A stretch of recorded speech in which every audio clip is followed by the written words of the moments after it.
بسم الله الرحمن الرحيم، والحمد لله رب العالمين، والصلاة والسلام على أشرف المرسلين نبينا محمد وعلى آله وصحبه وسلم. أخوكم أبو مسلم، بحبكم في الله، ربنا يبارك فيكم. أنا جاي طبعا بعمل الفيديو من الصيدلية، لكن أنا طبعا الفيديو دوت هتكلم فيه عن الانتحار. تمام؟ بتنتحر ليه؟ انت أناني ليه؟ انت بتضيع حياتك عشان ايه؟ تمام؟ انت المشكلة اللي انت دلوقتي اما بتموت نفسك انت عملت ايه؟ تمام؟ الحديث كلنا حافظينه وكلنا عارفينه. تمام؟ الرسول صلى الله عليه وسلم قال لك بالوضع اللي احنا فيه، اللي يشرب سم، يعني دلوقتي حباية غل، اللي يشرب سم هيفضل يشرب السم دوت في القبر بتاعه لحد يوم القيامة مع العذاب، ويوم القيامة تمام يبتدي يتعذب لحد بقى ما ربنا سبحانه وتعالى تمام إن شاء عذبه وإن شاء غفر له. بس دوت بعد إيه بقى؟ بعد عذاب طويل. اللي يقتل نفسه بحديدة، من قتل نفسه بحديدة، يعني إيه؟ قتل نفسه بمسدس ولا بسكينة، فهيقتل نفسه في القبر لحد يوم القيامة. مش موضوعنا دلوقتي هو كافر ولا مش كافر، احنا موضوعنا دلوقتي اللي انت عملته ده هتفضل تتعذب بيه لحد يوم القيامة في قبرك. تمام؟ من احتسى سما، من قتل نفسه بحديدة، من تردى من فوق جبل، اللي يرمي نفسه من فوق عمارة، من فوق برج، تمام، هيفضل يرمي نفسه من فوق البرج، تمام، في القبر لحد يوم القيامة. طيب ايه اللي احنا كسبناه؟ لسه دلوقتي مثلا كان عندنا شاب النهارده، وانا لما كنت في اسيوط قالوا لي 5 شباب في العزبه في القريه، تمام، ومن فتره مشير انا بوست الواحد كان في وكاله فضاء مصريه، كلهم شباب متعلمين وحتى غير المتعلم. تمام؟ ايه اللي انت استفدته؟ خلصت. انت عندك مشكله نفسيه، عندك اضطرابات نفسيه، حد مزعلك، حد ضاغط عليك، مراتك مطينه عيشتك زي اللي احنا شفناه دلوقتي. المدرس خالك بيتهمك اتهامات باطله، اللي طلع وقال له يا خال وما يا خال وبتاع وشرب له حبيتين غله، خالك دلوقتي قاعد على القهوه، خالك دلوقتي حاطط رجل على رجله وبيشرب سيجاره وبيتعشى وبيتدفى تحت البطانيه، وانت اللي بتتعذب في القبر. تمام؟ اي مشكله عندي هتتحل. انت بتتعامل مع مين؟ انت ما بتتعاملش مع وزير، ما بتتعاملش مع رئيس، ما بتتعاملش مع اي حد، انت بتتعامل مع الملك سبحانه وتعالى، مع ربنا. ربنا قدر عليك بكده. تمام؟ انت تعمل ايه بقى؟ ارمي نفسك على السجادة بين يد الله، سبح، استغفر. سورة يوسف نزلت في عام الحزن على النبي عليه الصلاة والسلام عشان تصبره من موت خديجة وموت عمه. تمام؟ موت خديجة رضي الله عنها، تمام، وموت عمه وموت فلان وموت فلان، تمام، عشان تصبر النبي. فانت عليك بالقرآن. انا بقرأ قرآن، تمام، بتقرأه بإيه؟ تمام، صح ولا غلط؟ بتقرأه بتدبر وفهم ولا بتقرأ كده وخلاص؟ اللي كنت أنا بشوف الفيديو بتاعه دلوقتي المدرس طول ما هو بيعمل الفيديو 8 دقايق، تمام، لا إله إلا الله محمد رسول الله، أستغفر الله، لا حول ولا قوة إلا بالله. طب وبعدين مت منتحر وهتتعذب. أنت أناني. أنا أناني ليه؟ أنا منتحر عشان مراتي منكدة عليا عيشتي، تمام؟ منكدة عليا عيشتي. طيب أنت في ناس بتحبك زي ما في ناس بتكرهك، في ناس بتحبك زي ما في ناس عذبتك، في ناس بتحبك زي ما ناس بتفقع فيك أسفين، في ناس بتحبك زي ما في ناس ظلموك. تمام؟ اللي بيحبوك دمت هم اللي تعبوا، هم اللي اتبهدلوا، هم اللي أنت جبت لهم فضيحة طول، تمام، ما هم عايشين. دوت أبوهم المنتحر، دوت أخوهم المنتحر، دمت أختهم المنتحرة، تمام، فضايح ليه؟ طيب انتحرت، بعد ما أنا انتحرت دلوقتي إيه اللي حصل؟ المشكلة اتحلت؟ أنا انتحرت دلوقتي وشربت حباية الغلة وفرحان قوي. تمام؟ زمان كنا بنشرب حباية الغلة خلاص ومحدش شايفنا، النهاردة لازم لا نعلن على السوشيال ميديا، يعني فضيحة بجلاجل زي ما بيقولوا. شربت حباية الغلة، مراتك بقت زي العسل، مراتك بقت زي الفل، ولادك بقوا بيحبوك. المشكلة هي بل زادت. بدأت اللي انت عذاب الدنيا، اللي انت كنت واكل شارب نايم في بيتك، بس في شوية ناس منكدين عليك عيشتك، تمام؟ النهاردة بيتولع فيك في كل لحظة، في كل ثانية بيتولع فيك في قبرك. يبقى انت ايه اللي استفدته؟ تمام؟ رميت نفسك من فوق جبل، رميت نفسك من فوق البرج، من فوق القلعة، شربت حباية الغلة، ايه اللي استفدته؟ عذبت كل اللي حواليك. تمام؟ ربنا سبحانه وتعالى قال لك ولا تقتلوا أنفسكم إن الله كان بكم رحيما. أنت بتتعامل مع السميع البصير اللي سامعك وشايفك، عارف اللي أنت فيه ومقدره عليك، تمام؟ ومقدر دوت عليك وعارف اللي أنت هتستحمل، مقدر ده عليك وخلي بالك عارف اللي أنت هتستحمل. أنا وأنت لو واحد دلوقتي ماشي بكرسي بعجل، تمام؟ قمت قايل له لو سمحت ممكن تشيل معايا الأنبوبة؟ تمام؟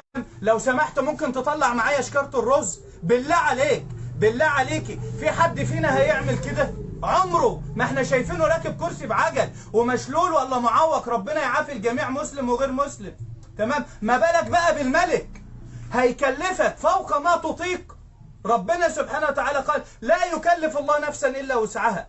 فابتلائي في الدنيا هو المرض، ابتلائي في الدنيا هو الديون، ابتلائي في الدنيا هي مراتي، ابتلائي في الدنيا هي حماتي، هي سلفتي، هي ضيق العيشة، هي الفقر، هي المرض، هي كل واحد في ابتلاءه. تمام؟ بس مش اللي انا الابتلاء دوت يبقى اللي انا عايز اخلص على طول. من رضي فله الرضا ومن سخط فعليه السخط. ارضى بما قسمه الله لك. والله ثم والله ابتلاء الديون والمرض والزوجة والأولاد قصاده نعم لا تعد ولا تحصى. اللي واقف دوت وشرب حباية الغلة المدرس دوت ولا أي حد تاني، مشكلتك إيه يا ابني؟ مشكلتي مراتي. مشكلتك إيه يا ابني؟ أبويا شديد شوية، أبويا بيعتبرني اللي أنا طفل وأنا عندي 18 سنة. تمام؟ أنا ما عدتش طفل. تمام؟ اللي أنت بتتكلم عنه المشكلة ديت قصادها عندك عين نظر وغيرك ما عندوش، عندك ايد بتحركها وغيرك ما عندوش. واحد كان في مشكلة ايده اتقطعت، المهم راحوا الدكاترة لحقوها، تمام؟ وخلاص واتخيطت ما بتتحركش. راح له دكتور ب25,000 جنيه، بسأل عليه واحد فبقول له فلان فين؟ قام قال لي ده راح له دكتور عشان يعمل عملية اللي ايده تتحرك كده بس، اللي هي صوابعه تتحرك بس، وانت ايدك قاعدة تعمل كده وايدك رايحة وايدك جاية وماشي على رجلك، غيرك معوق. تمام؟ جدك، عمك، خالك، تمام؟ هو فين؟ تقول لي ده بيغسل غسيل كلوي. يعني ايه غسيل كلوي؟ يعني عندي كليه قد كده 150 جرام، تمام؟ باظت، رحت غسلت غسيل كلوي بالذل في بيلة، في المنصورة، في اي حته. هو ايه الغسيل الكلوي يا ابو مسلم؟ وكل الناس عارفه، في بعض الناس ما تعرفش. اقعد على السرير ويدخل في جسمي خراطيم، يطلع الدم دوت يخش محطه تكرير ميه، تمام؟ ويخش الجهاز ويطلع. لو خرطوم فلت المستشفى كلها تتقلب، لان الغرفه كلها تتملى دم. تمام؟ طيب بعد ما غسلت متكسر ومهدود، طيب وبعدين روحت اريح سبت واثنين واربع، تمام؟ يوم اللي السبت غسلت، يوم الحد خدت نفسي، يوم الاثنين عندك غسيل، وفي الاخر بموت. ربنا يشفي كل مريض ويعافي كل مبتلى. غسيل كلوي 3 مرات في الاسبوع، 12 مرة في الشهر. انت بتغسل كم مرة يا اللي شربت حباية الغلة؟ بتغسل 32 مرة في اليوم. رباني ماشي على رجلك، بتحرك ايدك، بتشوف الناس، عندك مخ، عندك عقل. فكر قبل ما اللي انت تعمل الحركة دي. دمرت نفسك وضيعت دنيتك وضيعت اخرتك وهنت اسرتك وضيعت مستقبل بنتك اللي جاي لها عريس، وضيعت مستقبل ابنك، ودوت كله ماشي مدلدل ودانه وباصص في الارض. دوت اللي ابوه انتحر، دوت اللي ابوه انتحر، دوت اللي ابوها انتحر، دوت اللي اخوه انتحر. وليه؟ وبعد ما انتحرنا خلصت المشكلة؟ اتحلت؟ والله ما اتحلت. تمام؟ يبقى انت اللي ضعت وضيعت نفسك. انما انت دلوقتي بدل ما تشرب، يا عم روح اشرب من كتاب ربنا سبحانه وتعالى، اقرأ وتدبر وافهم واسمع دروس واسمع مشايخ. ما هي ديت المشكلة، البعد عن الدين. بقيت اللي انا ملبوخ. طبعا دي جزء المنتحر نفسه. تعالى بقى على مين؟ على البيئة اللي حوالين المنتحر. رسالة لكل أخ، لكل أخت، لكل أب، لكل أم، لكل خال، لكل عم، لكل زوج أم، لكل زوجة أب، لكل صديق. خلي بالكم من اللي حواليكم، خلي بالكم من مشاعرهم. احنا كلنا مش زي بعض، وبالفلاحي صوابعك مش زي بعضها. ده بيتأثر من كلمة وده بيتأثر من موقف. اطمن على اصحابك، اتكلم معاهم، وبالأخص ولادك. ما يبقاش همك في الدنيا هي لقمة العيش. طب انت لقمة العيش ربنا يكون في عونك، كل دوت عشان ابنك، فيبقى ابنك ثروتك. فزي ما بتتعب على لقمة العيش، روح اتكلم معاه، احتويه، اعمل معاه صداقة. ان كبر ابنك خويه، مش اللي انت هات له اخ، لا خويه، اتكلم معاه، اتكلم مع بنتك، فضفض معاه، اديله فرصة يتكلم. ابويا ما لا يا عم الشيخ، ابويا ما بيتكلمش مع حد، ابويا ما بيتفهمش. تمام، انا لحد 15 سنة 16 سنة انا الطفل المدلل، انا الطفل اللي معرفش اي حاجة. انت فين؟ تعالى دلوقتي، روح امشي، مش عارف ايه. لا، ابنك له احاسيس وله مشاعر وله فكر، وبدأ يكبر. من سنة ل7 سنين هو بيقلد، من 7 سنين ل 14 سنة بقى له ذاته شوية، بدأ يصاحب وبدأ يعرف. من 14 ل 21 بقى له حياته والاستقلال بذاته. ما عادش فيه الضرب، ما عادش فيه الشتيمة، ما عادش فيه الإهانة، ما عادش فيه اللي انت لازما يبقى كذا يبقى كذا. صاحبوا ولادكم واحتووهم واتكلموا معاهم. تمام، ديت رسالة للجميع. تمام، على اساس اللي احنا ما نتكلمش عن المنتحر اللي هو نتكلم عنه هو بس، لا نتكلم عن البيئة اللي حواليه. تمام، فلازم اللي احنا نقرب منهم، اعرفوا مشاكلهم بالطبطبة بالكلام. مش يا عم ما بيتكلمش معايا وبيقفل خلاص خلاص خلاص خلاص ويقوم قافل اوضته، لا روح طبطب عليه. حاول تغير من اسلوبك اللي هو اتعود عليه من زمان وحاسس اللي انت بتمثل. تمام، قول له يا حبيبي انت ابني، انت كبرت، انت كذا انت كذا. قربوا منهم. تمام، رسالة لكل زوجة، الزوج دوت ممكن يكون زوجك اللي هو المدرس اللي شرب حباية الغلة. دوري على نفسك بتعملي فيه ايه. هو بيولع في نفسه بره، بيطفح القوطة بره عشان يصرف عليكم. ما تفرقيش بينه وبين ولاده، ما تضيعيش عمره اللي هو يشرب حباية غلة بسبب نكدك، بسبب اللي انت ست مسيطرة ست. المهم كل واحد يحاسب نفسه بالله عليكم. مش كل يوم والله النهاردة بفتح التليفون، تمام، قلت اما اشوف الصفحة كده مين اللي مات النهاردة. فقيد شباب، طفل صغير. طيب ده مات ليه؟ يبقى انا عايز انا كأب وام لازم انا اقرب من ولادي، كل يوم اقعد معاهم نص ساعة، كل يوم اتكلم معاهم. وانت يا اخي يا حبيبي 10 سنين 12 سنة 15 سنة اتكلم مع ابوك، قول له في مشكلة يا بابا عايز اتكلم معاك، في مشكلة يا ماما. تمام، في اتكلم مع اخوك، اتكلم مع اللي انت بتحبه، مع خالك، اتكلم مع المدرب بتاعك اللي بتتدرب معاه جيم. تمام، اتكلم مع مدرسك اللي انت بتعزه، اتكلم مع المدرسة بتاعتك. تمام، لازم يبقى في تكاتف وتكافل. ال5 صلوات من حكمتهم اللي احنا بنتقابل 5 مرات في المسجد، بنطمن على بعض، بنشوف وشوش بعض. تمام، بنعرف اللي دوت عيان، اللي دوت مريض، اللي دوت عنده بنت عايزه تتجوز، اللي دوت عنده ابن هيتجوز. تمام، اللي دوت عنده مشكله، اللي دوت عنده دين، اللي دوت عنده حاله وفاه، اللي دوت عنده فرح. ده من صلاه الجماعه. تمام، فالاسلام تمام دين المحبه، الاسلام دين الترابط، دين الاتصال. تمام، وكلنا نبقى مع بعض. تمام، الاسلام دين اللي احنا نتعامل مع الاخر اللي احنا كلنا واحد. تمام، اللي احنا نتعامل معاه مش دوت مش مسلم وانا مسلم، اللي انا عامله لا عامله بطيبه وعامله بادب، ونبقى برضه اصحاب ولا في اي مشكله. تمام، فديت رساله لكل اب ولكل ام ولكل اخ ولكل اخت، كلنا ندور على بعض. تمام، كان احد الناس من فتره تمام راح لواحد صاحبه، تمام، فقال له ايه الحبل اهوت رايح اشنق نفسي، فخلاص حسبه بيهرج. المهم فراح له بعد يوم بعد يومين، فبيقول لي لا ابوه لا ابوه، امال فلان فين؟ قال له خش شوفه في الاوضه.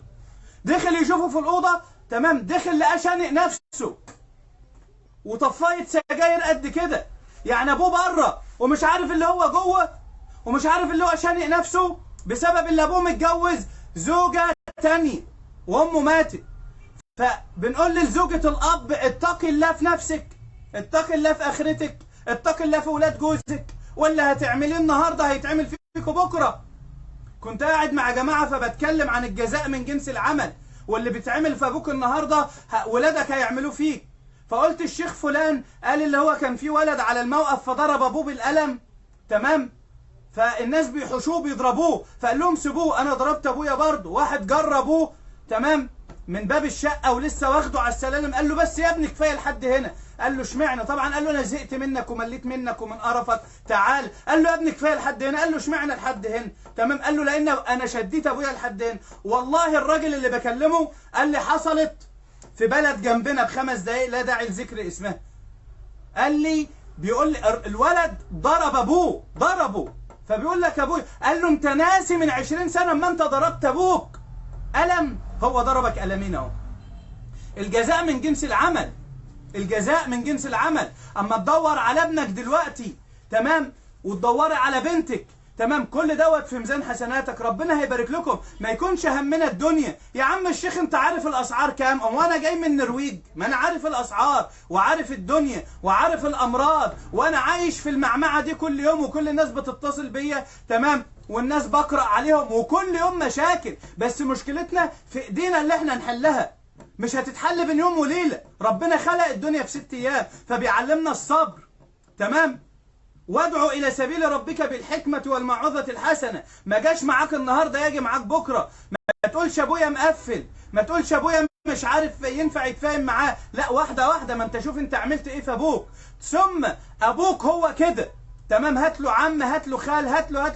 طب ابوك بقى ما ينفعش معاه حد خالص، ادعي له. ارمي نفسك على السجاده بدل ما ترمي نفسك قدام القطر، بدل ما ترمي نفسك من فوق القلعه وتقول ابويا، تمام. ارمي نفسك بين يد الله. والله ثم والله ربنا قريب مجيب سميع بصير. الرسول صلى الله عليه وسلم عرفنا اللي ربنا بيتنزل كل يوم، مش في ليلة النصف من شعبان بس. حديث مكذوب وباطل. ربنا يتنزل كل ليلة نزولا يليق به سبحانه، تمام. فيقول هل من مستغفر فأغفر له، هل من سائل فأعطيه، هل من تائب فأتوب عليه. فأقول له أستغفرك وأتوب إليك وأسألك من فضلك العظيم. اللهم اهدي مراتي، اللهم اهدي ولادي، تمام، اللهم اهدي أبويا، اللهم اهدي أخويا، اللهم اهدي حماتي، اللهم اهدي سلايفي، تمام، اللهم اشفيني، اللهم وسع علي، تمام. ركعتين تعيط فيهم وتبكي فيهم، تمام، بالدنيا كلها. ربنا جعل الوقت دوت، واحنا في الوقت دوت اللي هو وقت الشتاء، النهار قليل والليل طويل. اصحى قبل الفجر بساعة، بساعتين، بنص ساعة، صلي ركعتين. الرسول صلى الله عليه وسلم قال من لزم الاستغفار جعل الله له من كل هم فرجا. مين اللي بيقول؟ النبي. ومين اللي قايل للنبي؟ رب النبي وربنا سبحانه وتعالى. من لزم، يعني ايه لزم؟ الموبايل بتاعي ما بيفارقش جيبي، ولو طلعت بره وما معيش الموبايل ببقى تايه، فالموبايل معايا على طول في جيبي وفي ايدي. من لزم الموبايل، من لزم الاستغفار جعل الله له من كل هم فرجا. كل هم مهما كان فرجا. جه النهارده، جه، ما جاش هيجي بكره، هيجي بعده، بس ربنا يشوف منك اللي انت راجل، اللي انت صابر، اللي انت مستحمل، اللي انت عندك يقين في الله. مش هجرب وهشوف ويلا وما مرئي نفسي وما اعمل، لا. من لازم الاستغفار جعل الله له من كل هم فرجا ومن كل ضيق مخرجا ورزقه الله من حيث لا يحتسب. كان الشيخ محمد راتب النابلسي بيقول واحد محجوز في مستشفى، فكل لما حد يخش عليه يقول له ايه؟ اشهدكم اني راض عن الله، اني راض عن. تخش ممرضة يقول لها انا راض عن الله، يخش دكتور يقول له انا راض عن الله، يخش انا راض عن الله. فبيقول لك كان كل المستشفى بتحبه وكله بيجري له، اول ما يضرب الجرس تلاقي كله عنده. دخل معاه واحد في العنبر بتاعه، بيقول لك ما سابش نبي الا ما سبه، ما سابش نبي الا ما سبه. بيقول لك الراجل اللي كان بيقول لك انا راض عن الله مات بعدها باسبوع، بعد ما التاني دخل عنده. ليه؟ تمام. التاني عنده قنوط وعنده يأس، تمام. وقف بقى في الشباك بتاع المستشفى وانا عندي 50 سنة وابص الواحد ماشي عنده 40 سنة اقول اشمعنى ما هو عنده 40 سنة ليه ماشي على الارض كده وانا مرمي هنا؟ يا اخي من رضي فله الرضا ومن سخط فعليه السخط. من كانت الدنيا همه فرق الله عليه شمله ولا يؤتى من الدنيا إلا ما كتب له، ومن كانت الآخرة همه جمع الله عليه شمله وأتته الدنيا وهي راغمة. والله الدنيا هتجي تحت جزمتك، تمام. عمر بن الخطاب رضي الله عنه كما يقال في الأثر إذا كان الأثر صحيح، تمام، أخته أسلمت وجوزها أسلم، فجاه بتقول له ايه؟ انا حاسه كده ان عمر بدأ قلبه يرق ناحيه الايه؟ الاسلام، شكله هيأسلم. رد عليها جوزها وقال لها ايه؟ لو حمار ابن الخطاب اسلم عمر عمره ما يأسلم.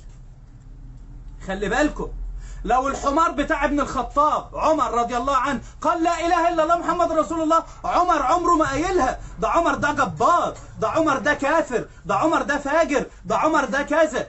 طيب وبعدين عمر اسلم، تمام، وبقى نصر للمسلمين، تمام، وبقى صاحب رسول الله صلى الله عليه وسلم. اما الرسول عليه الصلاه والسلام ذهبت انا وابو بكر وعمر ورجعت انا وابو بكر وعمر وفعلت انا وابو بكر وعمر، تمام، ومات وهو بيقرأ سورة يوسف في صلاة الفجر ومات شهيد، يعني نال الشهادة وهو ما جاهدش. هو جاهد قبل كده، هنا ما جاهدش فنال الشهادة، تمام. والدفن فين؟ الدفن فين؟ الدفن جنب النبي عليه الصلاة والسلام. طيب هل بقى أخت عمر وجوزها اتدفنوا جنب النبي عليه الصلاة والسلام؟ بقى كل اللي بيروح عمره بيسلم أو يحج وزار المدينة يقوم مسلم السلام عليك يا رسول الله، السلام عليك يا أبو بكر خليفة رسول الله، السلام عليك يا عمر يا خليفة رسول الله، تمام. أدا عمر رضي الله عنه اللي أنا كنت فائد فيه الأمل، اللي هم فائدين فيه الأمل. فأنت ما تفقدش الأمل في أبوك اللي أنت تدعي له، في امك اللي انت تدعي لها، في امرأتك اللي انت تدعي لها، في اولادك اللي انت تدعي لهم. وقال ربكم ادعوني استجب لكم. مش الواحد اول ما يزعل، اول ما يبقى متضايق، اول ما يبقى في مشاكل اتراكمت عليه يبقى على طول حبه يتغلى. يا اخي اتق الله في نفسك، واتق الله في ابوك وامك، واتق الله في زوجتك واولادك، واتق الله في اخواتك، واتق الله في قرايبك. ما تبقاش اناني، عملت سمعه، تمام، ضيعت نفسك وضيعت دنيتك وضيعت اخرتك وفضحت اهلك. ده بالنسبة للمنتحر. النقطة الثانية، الاب والام احتووا ولادكم، تمام، قربوا من ولادكم، اتكلموا معاهم، حبوهم، بلاش الغشومية، بلاش النشوفية، بلاش اللي انت ذاكرت عملت سويت، تمام، ما عايز برضه يغير عن نفسه، يغير جو، عايز يخرج، عايز يمسك التليفون شوية بحدود، عايز يتفرج على التلفزيون، عايز يلعب رياضة، عايز يتكلم، عايز يبقى له رأي. ادوا لولادكم فرصة ومساحة، وبالأخص البنات. البنت إذا ما لقتش أب وأم، تمام، هتلاقي ذئب بشري، عيل بالفلاحي صايع، تمام، بحبك وانتي حياتي وانتي كذا وانتي كذا وانتي أحلى مخلوقة شفتها على وش الأرض. ما سمعتش الكلمة دي من أمها، من أبوها اللي هو يحضنها، تمام، ويتكلم معاها. فأنا إذا ما لقيتش الحنان والطيبة والحوار المفتوح البناء في بيتي، هلاقيه بره بس على القهوة، تمام، واحنا بنلف واحنا بنسطر واحنا بنكركر جوزة، تمام، واحد يعلمني سجاير، تمام، وبعد كده هو يشق طريقه، تمام، بايه بقى؟ بالمخدرات والبودرة والهيروين وكل حاجة. فلازم ندور على اولادنا، تمام. والمخ النهاردة صعب، تمام، فقرب منهم صح، قرب منهم صح، تمام. لا تضرب لانه خلاص بقى زي الفال، بقى شمباري زي ما بيقولوا، كبر دوت مش عايز يتلطش فيه. كنت في مرة برقي حالة فبيقول لي ايه، انا عايزك تصالح ده على ابوه. قلت له اشمعنى؟ قام قايل لي ده ابوه زمان وهو بيضربه، تمام، قلعه هدومه كلها قدام اخواته. ابوه دلوقتي 65 سنة، تمام، وبيقول له يا ابني سامحني على اللي عملته فيك. طب ما كان من الاول. واحد تاني ابوه بقى غشيم ومن الناس اللي بتشتغل شغلانه كده، خلاص قلبهم ناشف، وفضل يضرب ابنه لحد ما ابنه دلوقتي خلاص اتجنن، مريض نفسي، بقى بيمشي في الشارع معايا. دلوقتي هو توفاه الله، الله يرحمه، وكان ما يعرفش يمشي المشيه ديت الا لما ياخد دواء، والدواء كان غالي. والله كنت برقي واحد، برقي اخته، تمام؟ فبعدين قام قايل لي ايه؟ قام قايل لي شايف اللي ماشي ده؟ قلت له اه. قام قايل لي ده اخويا. قلت له ده اخوك؟ تملي ماشي في الشارع كده خلاص ولا بيأذي حد. قال لي دوت وديته الجيش وضربته. ضربته في الجيش. تمام؟ طبعا طفش من الجيش وبقى مجنون وماشي في الشوارع. تمام؟ فديت رسالة لكل واحد، لكل اخ، لكل اخت. اتق الله في نفسك، اتق الله في حياتك. حياتك دي مش بتاعتك. ما كان له وربك يخلق ما يشاء ويختار، ما كان لهم الخيرة. انت مالكش خيار في نفسك اللي انت تقتل نفسك وتعذب نفسك. الروح دي بتاعت ربنا، ياخدها في الوقت اللي هو عايزه. انت بقى اتقدمت بيها، تمام؟ خد فوق دماغك. رسالة لكل اب، لكل ام، خلي بالك من ولادك، خلي بالك من بناتك. رسالة لكل مدرس، كن قدوة، كن قدوة. تمام؟ لو انت كده معاك سجادتك في المكان بتاعك بتاع الدرس وصليت، اللي عايز يجي يصلي معايا يا ولاد يصلي، هي 5 دقايق مش هتعطلك في حاجة. تمام؟ لكن اللي انت الطالب اللي عندك ده بكره بقى ضابط، بقى مهندس، بقى محامي، بقت دكتورة نسا، بقت اي حاجة، جزا الله خير الاستاذ الفلاني، تمام؟ من يوم ما هو صلى قدامي ومن يومها ما انا ما سبتش الصلاة. فكن قدوة صالحة للطلبة اللي عندك. مهندس، كن قدوة صالحة. اي حد في اي مكان يكون قدوة صالحة ويكون دعوة، لأن الرسول صلى الله عليه وسلم قال كده: بلغوا عني ولو آية. مش بلغوا عني سورة البقرة وآل عمران، مش بلغوا عني البخاري كله، مش بلغوا عني لازم أن تكون حافظ. الرسول صلى الله عليه وسلم قال: بلغوا عني ولو آية، بلغوا عني ولو آية. الشيخ محمد حسان ربنا يحفظه ويغفر لمشايخنا جميعا ويجازيهم عنا خير، كان بيقول ايه؟ بلغوا تكليف، بلغوا تكليف، كلفتك عني عن النبي عليه الصلاة والسلام تشريف، ولو آية تخفيف. يا أخي يا حبيبي، السجاير تمام وحش، ربنا يعافيك منه وسيبه وامشي، هيقول لك ربنا يجزاك خير. السجاير هتضيع لك صحتك، هتعمل بس وخلاص وخلصنا. يا بنتي يا حبيبتي ما تسيبيش شعرك، ما تلبسيش بنطلون مقطع، تمام؟ البسي صح. يا اخي يا اختي، خلي بالكم من ولادكم، ما تسيبهمش كده وتقول اصل البت مش عارف ايه، والبت صعبه، والبت عصبيه، والبت لا. انت تقدر تمشيها تمام على السنه، على الدين، تمام؟ بس بالحكمه والموعظه الحسنه، بدون ضغط، بدون ضرب. وبعدين واحده واحده. على راي احد الدكاتره السلوكيين جاسم المطوع، راحت له بنت ما بتصليش فابوها وامها، فخلاص اتفق معاه اللي هي تصلي فرض واحد لمده شهرين. قالت له بس، قال له مش هصلي تاني. قال لها لا تمام. بعد شهرين قال لها ايه رايك ناخد كمان فرض؟ ايه رايك ناخد كمان فرض؟ لحد بعد 7-8 شهور صلت ال5 فروض. فالدعوه عايزه فقه، عايزه دعاء، عايزه ان انا اقول يا رب عشان ربنا يبارك لي في كلامي، يبارك لي في وقتي، يبارك لي في مالي. ايه دلوقتي اللي انا استفدته؟ اللي انا لميت فلوس بس خسرت ولادي، وابني انتحر، وابني بقى مع امه، تمام؟ ويقول ابويا دوت لو هين عليه موته، لو هين عليه اقتله، ابويا ده ما بيفهمش، ابويا دوت كذا، ابويا دوت كذا. معايا؟ تمام؟ فربنا يبارك فيكم، ربنا يحفظكم، ربنا يجازيكم خير. معلش اللي انا طولت عليكم، تمام؟ من لزم الاستغفار جعل الله له من كل هم فرجا، ومن كل ضيق مخرجا، ورزقه الله من حيث لا يحتسب. 5 صلوات، 12 ركعة سنن، اذكار الصباح والمساء، النوم على وضوء. اي مشكلة، اي حاجة، اي مشكلة، اي حاجة تواجهني، اتوضى وصلي ركعتين، ادعي لابوك، ادعي لامك زي ما انا قلت. اي مشكلة تواجهك، ابني دماغه جزمة، ابني بيشرب مخدرات، ابني ماشي مع عيال صيع، اتوضى وصلي ركعتين. امي مش فهماني، امي اتوضى وصلي ركعتين. مش عارف ااكل ولادي، اتوضى وصلي ركعتين، تمام؟ المرض مسكني وقتلني، اتوضى وصلي ركعتين. مش هنقول اللي انت هتخف، مش هنقول اللي هيجي لك فلوس من السماء، هنقول اللي انت اتعاملت مع السميع البصير اللي خلقك وكفل لك كل حاجه، وابتلاك الابتلاء دوت لانه بيحبك. اذا احب الله عبدا ابتلاه، اذا احب الله عبدا يصب منه، اذا احب الله عبدا وفقه العمل صالح ثم قبضه عليه. الرسول بيستعجب عجبا لامر المؤمن ان امره كله له خير، فان اصابته ضراء صبر، صبر مش كفر، مش فجر، تمام؟ صبر فكان خيرا له. وإذا أصابته سراء شكر فكان خيرا له. فهذا ليس إلا المؤمن، فربنا يجعلنا مؤمنين. من النهاردة بالله عليكم عايزين ما نسمعش حباية غل، مش عايزين نسمع انتحار. البلد واقعة، الاقتصاد مش عارف ايه في كل البلاد، في مشاكل في كذا في كل البلاد، حتى البلاد العربية الغنية ما قرايبنا هناك وولادنا هناك وبيشتكوا من ضيق الحال هناك. مش مصر بس، ندعي لمصر تمام، ندعي للمسلمين وغير المسلمين، ندعي للكل بصلاح الحال، نرفع ايدينا تمام، نصلي نسجد نعيط تمام، انما ما سيبش نفسي. الشيطان اما ربنا سبحانه وتعالى اخرجه من الجنة تمام، قال فاخرج منها فانك رجيم، قال له شكرا يا رب خلاص. لا، زي ما احنا بينا وبين بعض ماشي والله لموريك تمام، اما احنا نتخانق مع بعض، ولا واحد ياخد البت مني، ولا واحد مش عارف يفقع فيها اسفين، ولا واحد التوك توك يعديني، والله لموريك.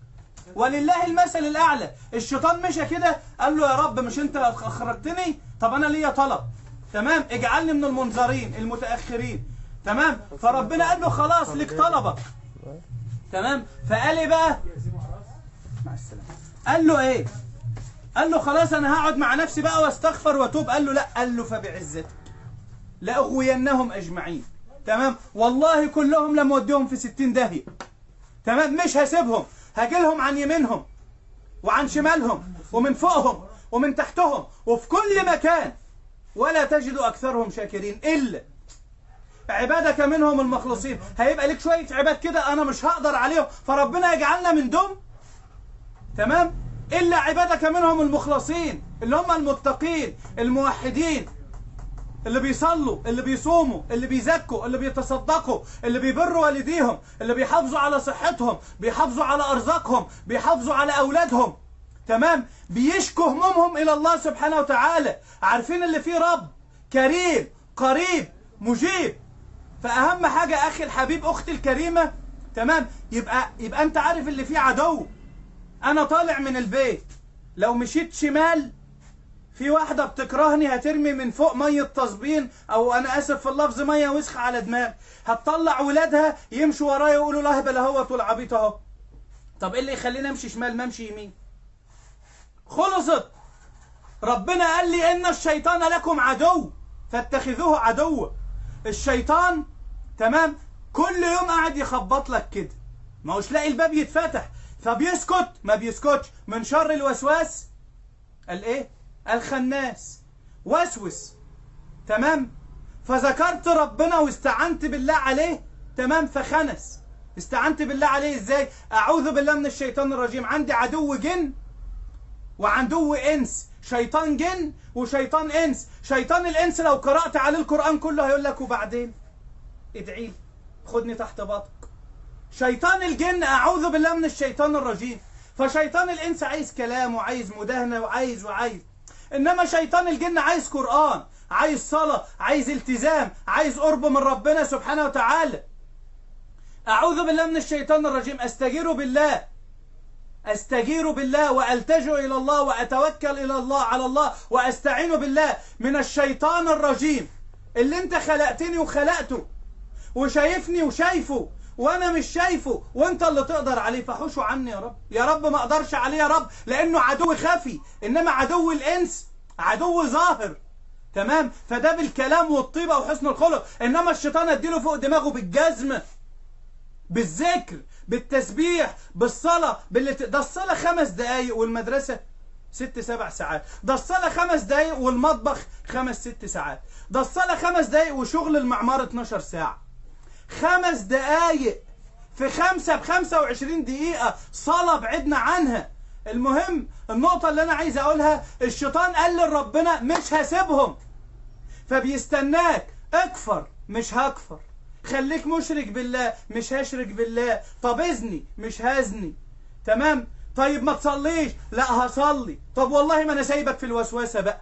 فيبتدي يوسوس لي ويبتدي أهو تمام، لحد ما في مرة يقوم عامل كده يلاقي الباب مفتوح يخش.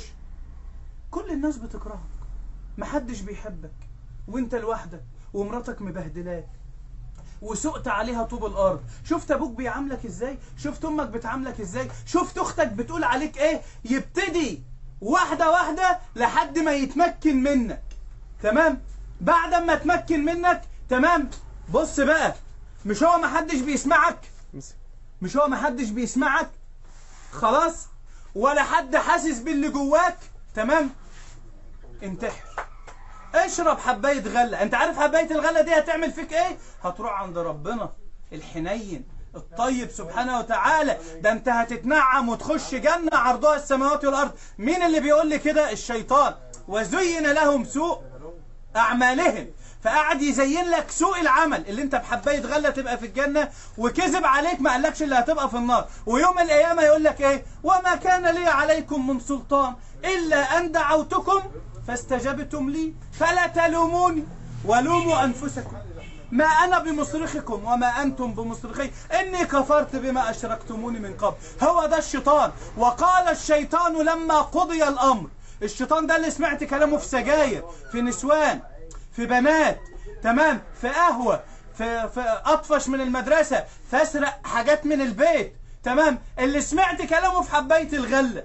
خلاص كله بيكرهني، كله باعني، كله مش عايز يقعد معايا، كله محدش بيحب قعدتي، محدش عايز يسمعني. يوم جاي له الشيطان بقى في الفترة ديت وقام قال له يلا بقى، يلا بقى روح لربنا بقى اللي بيحبك بقى، تمام. تكبر العملية في دماغي والله. وبعض الناس يقول لك ايه؟ انا بقى هحرق قلوبهم زي ما حرقوا قلبي، هحسرهم عليا زي ما انا اتحسرت على نفسي. يا مسكين، يا مسكين، يا غلبان، تمام. انت اللي هتتحسر وانت اللي هتضيع، واحنا هنكمل حياتنا وناكل ونشرب ونزعل عليك في الاول وبعد كده هننساك وخلاص وخلصت. انت اللي اتقفل عليك باب القبر، وانت اللي هتشوف نتيجة اللي انت عملته. فكل واحد يفوق لنفسه، كل واحد يفوق لنفسه. في عدو، العدو ده عدو خفي، تمام، على كتافك، تمام. ادخل الموقع ده، بص للبت دي، اكتب مش عارف ايه، شوف ايه، اعمل ايه، اشرب ايه. خلي بالك، عدو خفي وعدو ظاهر.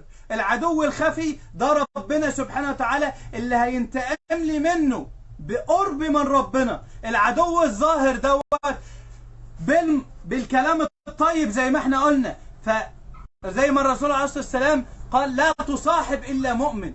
فاصحابي، الناس اللي أنا بتعامل معاهم، ولادك، مراتك، إخواتك، قرايبك، ولاد إخواتك، نتكلم مع بعض، نحتوي بعض. أول ما أعرف اللي الواد قفل على نفسه باب الأوضة، أروح له وأتكلم معاه وأخد له اللي بيحبه واخد له الناس اللي بيتكلم معاهم ونخرجه. ما اقولش انا مالي، ما كل واحد في دنيته. هو انا فاضي؟ ما انا برجع اصلا انام مش قادر.